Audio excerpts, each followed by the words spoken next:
bienvenidos a nuestra sección de artes, el arte en tus manos. Los saludamos Fernanda Bastida y Alfredo Gutiérrez.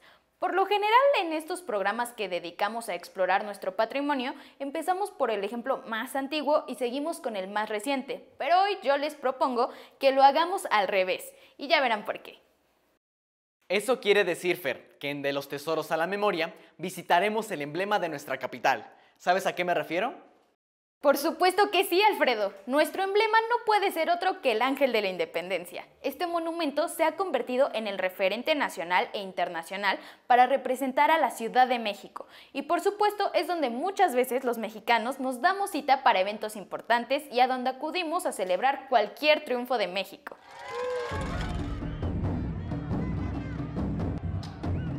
Y eso tiene todo el sentido, Fer, porque nuestro ángel en verdad se trata de una victoria alada, Nike para los griegos y victoria para los romanos. Es la diosa que, alegóricamente, representa el triunfo en las batallas.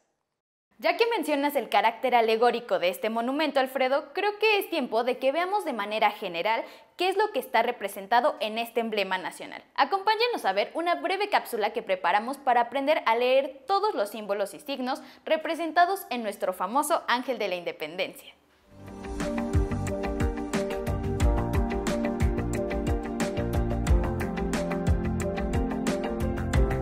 Nuestro conocido monumento a la independencia, que todos llamamos el Ángel de la Independencia, es en sí mismo un documento cargado de alegorías y símbolos, en el que se pueden leer las ideas detrás del movimiento independentista mexicano. Empecemos por la figura principal. El ángel es en verdad una victoria alada de 6.7 metros de altura, hecha de bronce y cubierta de hoja de oro. En su mano derecha porta una corona de laurel y en la otra una cadena rota en 3 tramos. La corona de laurel representa el triunfo y la cadena rota la libertad. En conclusión, esta victoria alada es el triunfo de la libertad, es decir, el triunfo de nuestra independencia. Si seguimos leyendo el monumento de arriba hacia abajo, llegamos a la estatua, que representa al libertador Miguel Hidalgo y Costilla, quien aparece junto a 2 esculturas femeninas. De su lado derecho está la historia, que podemos reconocer porque está escribiendo, y de su lado izquierdo está la patria, quien le ofrece una corona de laurel al héroe independentista. Si continuamos recorriendo el monumento hacia su basamento, llegamos a la impresionante escultura de un gran león guiado por un niño. La intención de esta escultura es representar al pueblo de México, y su significado es fuerte en la guerra y dócil en la paz. El Ángel de la Independencia está repleto de símbolos, y aquí no nos da tiempo de decirles todos. Pero pasemos al último cuerpo escultórico, conformado por 4 alegorías, que flanquean el basamento. Se trata de la ley, la justicia, la guerra y la paz. Bajo cada una de ellas aparecen los nombres de los precursores, los consumadores, los caudillos, los congresistas, las heroínas y los conspiradores de nuestra independencia.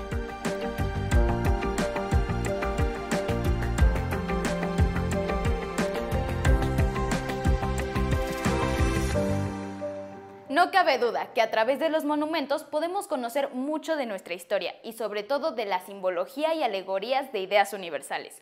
Por ejemplo, Alfredo, ¿tú sabías que los monumentos en Paseo de la Reforma fueron colocados de tal manera que se contara la historia de México de una manera muy general? Sí, Fer, por eso el monumento a la independencia es la 4ª glorieta de la avenida. Pero no solo en los grandes monumentos están representados momentos y personajes históricos. Hay que fijarnos en todas las esculturas de bronce que flanquean Paseo de la Reforma. Es una especie de galería al aire libre, en la que podemos apreciar el trabajo de grandes escultores mexicanos, así como conocer más de nuestra historia. Precisamente para hablar más de este tema y conocer más sobre la historia detrás del Ángel de la Independencia, tenemos como invitada el día de hoy a la doctora Patricia Pérez Walters. Esto es De los Tesoros a la Memoria.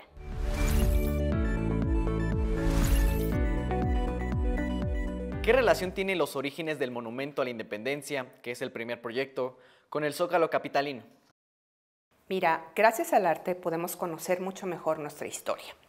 Si los chicos nos acompañan al pasado y podemos ver cómo imaginaron en 1843 una columna de la independencia, Podemos ver en esta imagen una gran columna de 40 metros en el centro de la Plaza de la Constitución.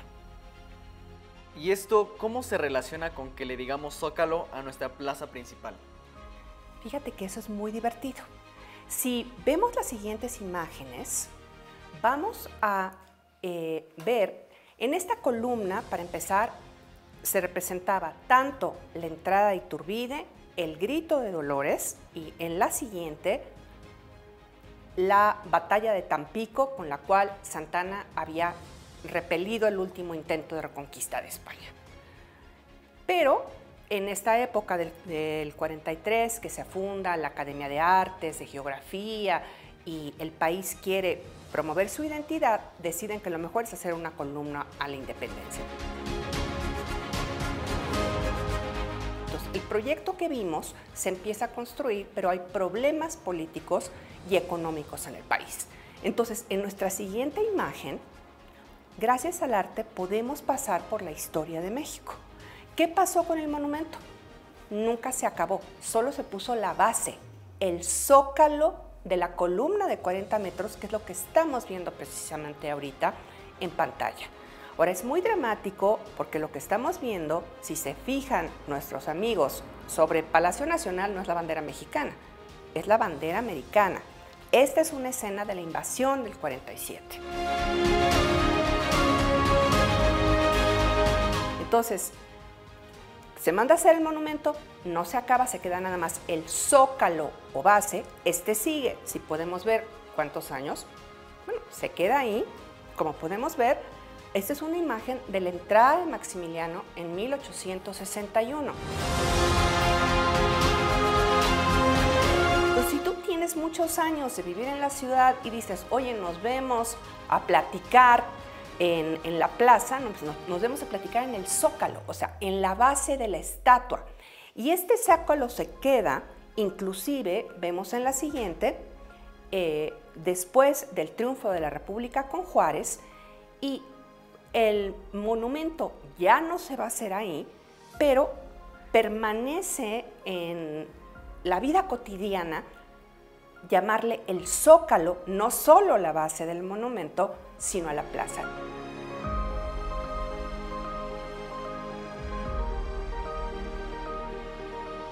Y de ahí, como nos relacionamos con la escultura y con los monumentos con los que vivimos, o los pedazos de monumentos, desde ahí, en todas las plazas, les decimos zócalo en la ciudad. Ese es el origen.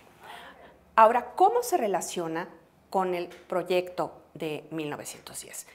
Este proyecto de la columna de la independencia es la forma que en el siglo XIX la mayoría de las repúblicas celebran su consolidación como estados soberanos.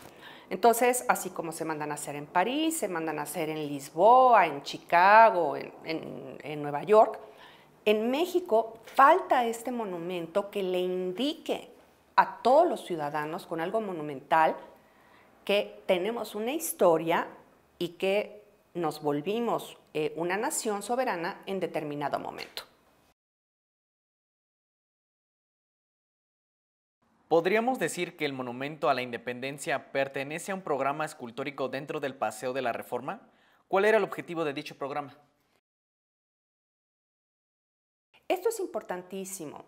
Te vuelvo a insistir que la escultura, que hoy en día está verdaderamente aplastada por el tamaño de los edificios, los árboles, los cables de luz, etcétera, del Paseo de la Reforma, era, en lugar de hacer un programa aquí en vivo con nuestros amigos, lo que tú hacías es que tú paseabas de la mano de tus papás o de la novia por el Paseo de la Reforma y ibas viendo a través de la escultura las escenas que los historiadores de la corriente liberal habían establecido como secuencias de nuestro pasado. Entonces pasabas por el Colón, que esperemos que regrese al Paseo de la Reforma, que como que le contestaba al Cuauhtémoc. Después seguía, pues, ¿qué etapa sigue? Muchachos, acuérdense, claro, el virreinato, pero como no sabíamos qué hacer con el virreinato, pues la escultura ecuestre del monarca Carlos IV, no, ese es el caballito, que lo pongan porque es guapo el caballo. Y después estatuas de los próceres, sobre todo de la guerra contra el imperio de la Reforma, por eso se llama Calzada de la Reforma. Y después iban a haber dos monumentos más, el de la Independencia y una última glorieta después, en lo que es conocido hoy la Glorieta de la Diana. Era una fuente monumental de la paz, que era un resumen, así como vamos a repasar antes del examen todos los capítulos. Esta fuente era desde la conquista de Tenochtitlan, la colonia, la independencia y la reforma, pero esta se canceló.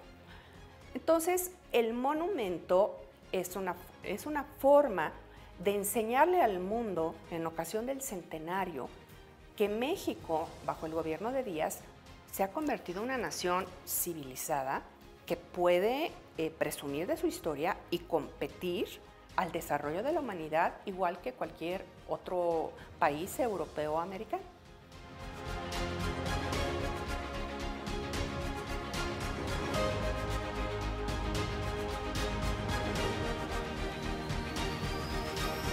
En el monumento, que es una complejidad increíble, la parte artística corre a cargo del arquitecto Rivas Mercado, porque él era director de la Academia de San Carlos.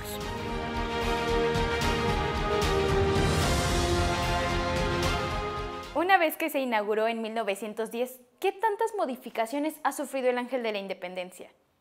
Mira, ha sufrido más que modificaciones, adaptaciones de estructura, porque a medida que se ha ido hundiendo el subsuelo de la ciudad, se le ha tenido que añadir muchos más escalones. Esa es una. La otra es el hecho que durante la época de Portes Gil se hizo una capilla, digamos, en recuerdo a los héroes de la independencia. Están desde un inicio hombres y mujeres destacadas que participaron política o militarmente en la lucha de la independencia. ¿Por qué un siglo después de su construcción sigue siendo tan relevante para los mexicanos este monumento? Aunque no nos demos cuenta, son como estas grandes antenas de identidad. O sea, todo el mundo sabe dónde está el Ángel de la Independencia. Aunque no vaya seguido a Reforma, es algo que además convoca a la reunión de la ciudadanía. Esto es lo que lo hace importante. Al estar en una avenida muy transitada, pero su tamaño y la sensación de triunfo que viene de su altura y sobre todo de la victoria que lo remata, es lo que hace que nuestro corazón se conecte y vayan las novias a tomarse la foto, vas saliendo de la graduación a tomarte la foto, después del fútbol. O sea, es un lugar que los mexicanos han hecho de ellos, donde conviven como sociedad en un ideal, en una celebración o en una reclamación. Muchas gracias, doctora Patricia Pérez Walters, por esta maravillosa aproximación al Ángel de la Independencia desde su visión como historiadora del arte. Yo creo que muy pocos han entrado al monumento. Es más, creo que no es tan sabido que se puede visitar el interior y que ahí están los restos de gran parte de los independentistas.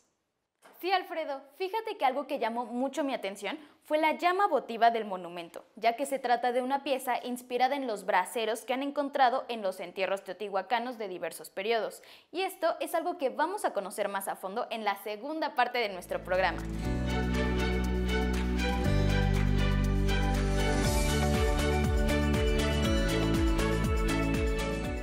El día de hoy, en Bajo la Lupa, platicaremos con el arqueólogo Edgar Rosales, quien ha participado en varios proyectos de excavación en Teotihuacán y actualmente es investigador y curador de la sala dedicada a Teotihuacán en el Museo Nacional de Antropología e Historia. Así es, Fer. Con él recorreremos una parte que muy pocos conocemos de Teotihuacán. Se trata del Palacio Xala y de los tesoros que ahí se encontraron. Así como aprendimos a leer la simbología general del Ángel de la Independencia, vamos a aprender el significado de estos masivos monumentos, como lo son la Pirámide del Sol y de la Luna en Teotihuacán, y de los objetos suntuarios de los gobernantes teotihuacanos. Un dato curioso que acabo de descubrir, Alfredo, es que la pirámide de la Luna y el Ángel de la Independencia miden exactamente lo mismo, aproximadamente 46 metros de altura. Solo lo menciono para que dimensionemos el tamaño de estos dos monumentos históricos que les estamos presentando en el programa. Ahora sí, no se diga más y emprendamos un viaje por Teotihuacán acompañados del maestro Rosales.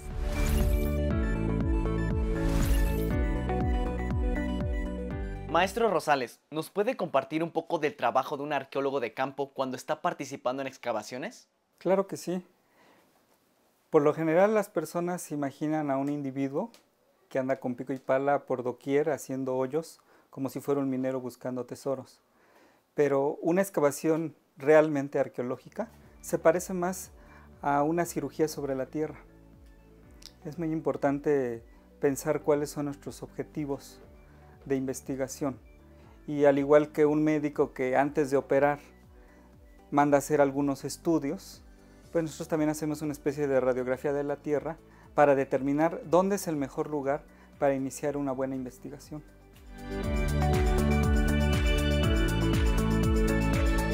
Pudiéramos comenzar desde que definimos nuestra unidad de análisis. Si queremos excavar una unidad doméstica, un entierro, si queremos hacer un estudio a nivel regional de un solo sitio, también tenemos que enfrentarnos a la calidad de nuestros registros, que sean buenos, porque si nosotros, por ejemplo, descuidamos la exactitud de nuestras mediciones, cómo sacamos fotografías, dibujos, pues al final no vamos a poder hacer una buena relectura de esos contextos que pues nunca más se van a volver a estudiar, porque cada excavación es única e irrepetible.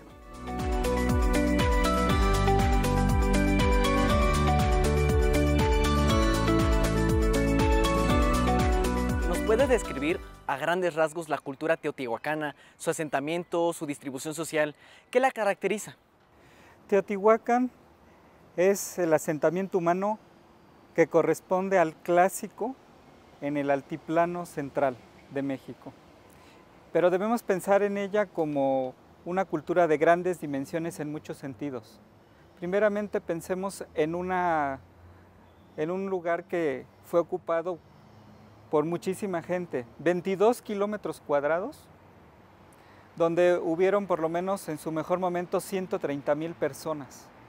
Eso nos deja pensar que, haciendo algunos cálculos, estamos hablando de 7,000 habitantes por kilómetro cuadrado. Entonces, imaginen ustedes una ciudad como esta, donde además encontramos estructuras monumentales muy importantes, las muy conocidas pirámides del Sol, de la Luna, la calzada de los muertos. En realidad es una traza ortogonal lo que estamos viendo aquí. Es una ciudad bien planificada y pues en realidad está a la par de muchos otros lugares del mundo antiguo como Roma, como Changán, como Alejandría.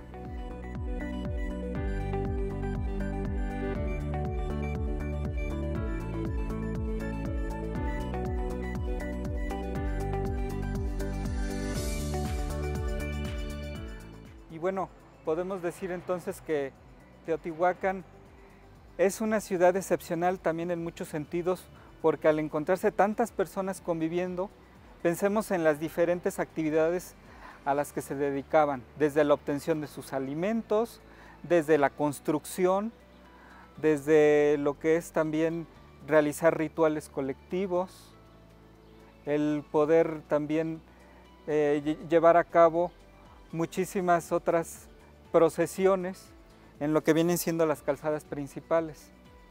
Pero algo muy importante es que debemos pensar que esto que estamos por lo general visitando en el siglo XXI corresponde solamente al área nuclear, porque alrededor de esta ahora zona arqueológica estamos hablando de una periferia donde había muchísimos conjuntos habitacionales, donde había gente de toda clase social.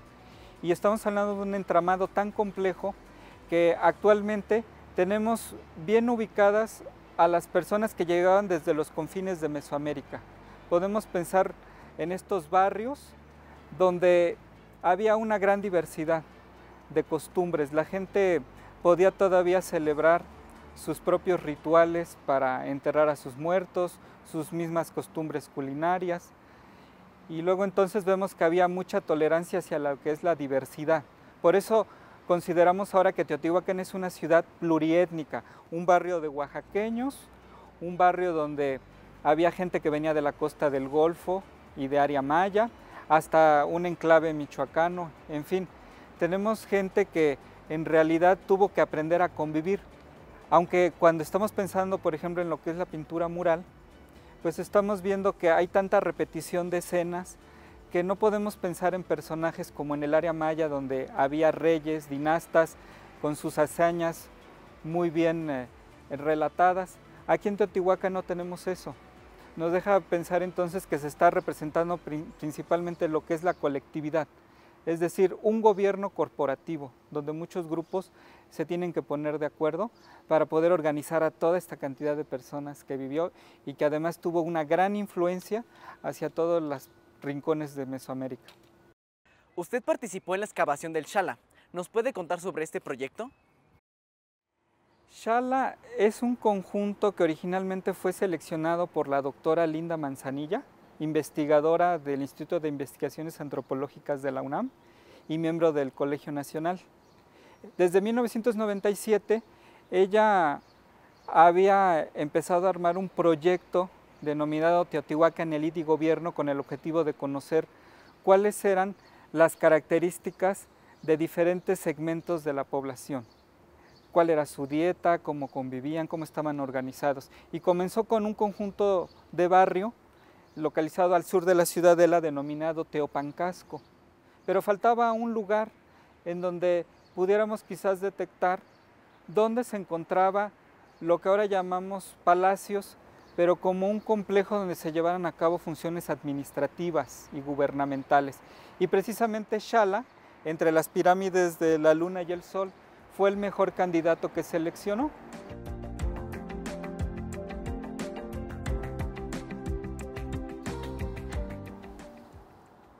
La plaza principal de Xala fue explorada a lo largo de varias temporadas.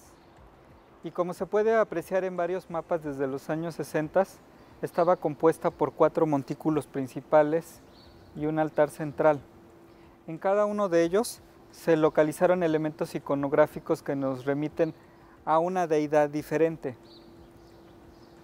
Pese a la mucha destrucción y saqueo sistemático que sufrió el complejo palaciego, hasta el día de hoy la doctora Manzanilla ha localizado, por ejemplo, evidencia del dios del fuego en la estructura del norte, un dios del monte hacia el sur, hacia el este, pues una deidad también sobre las lluvias, y del otro lado pues una ofrenda fundacional compuesta de chalchihuites, que son jades del Motagua, que nos hacen pensar en una ofrenda fundacional que va del año 160 de nuestra era común.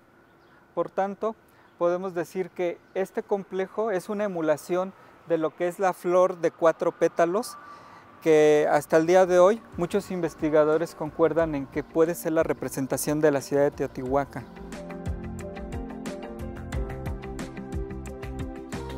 ¿Nos puede hablar sobre el material llamado mica? Claro, la mica es una clase mineral que corresponde a los silicatos, y ustedes pueden observar aquí que tienen una forma laminar. Por lo general tiene un brillo muy ambarino. En algunos casos hay micas que son oscuras, que tienen una gran cantidad de hierro, pero lo interesante es que la mica como recurso mineral está ausente en el valle de Teotihuacán. Pero ¿de dónde viene entonces? En los valles centrales de Oaxaca es muy abundante. Ahí encontramos muchísimos yacimientos y en particular a nivel arqueológico, desde los años 90 se encontró una gran cantidad de estas láminas micáceas en la plataforma norte de Monte Albán. Por tanto, con el paso de los años se ha reforzado la idea de que entre teotihuacanos y zapotecos del clásico hubo una fuerte interacción para que pudieran llegar en cantidades significativas estos minerales de brillo áureo para la decoración y los rituales colectivos en Teotihuacán. Muchísimas gracias al maestro Rosales por adentrarnos en este fascinante tema. No conocía el material llamado mica y mucho menos sabía que era considerado un objeto precioso para las culturas prehispánicas. Esperamos que el programa de hoy les haya parecido tan interesante como a nosotros. Y recuerden que pueden volver a verlo en nuestro canal de YouTube. Compártanos sus opiniones, reflexiones y comentarios. Y recuerden que pueden unirse a la comunidad de Jóvenes en Casa en Facebook. Y no olviden que este programa es de ustedes. Háganlo con nosotros. ¡Hasta pronto!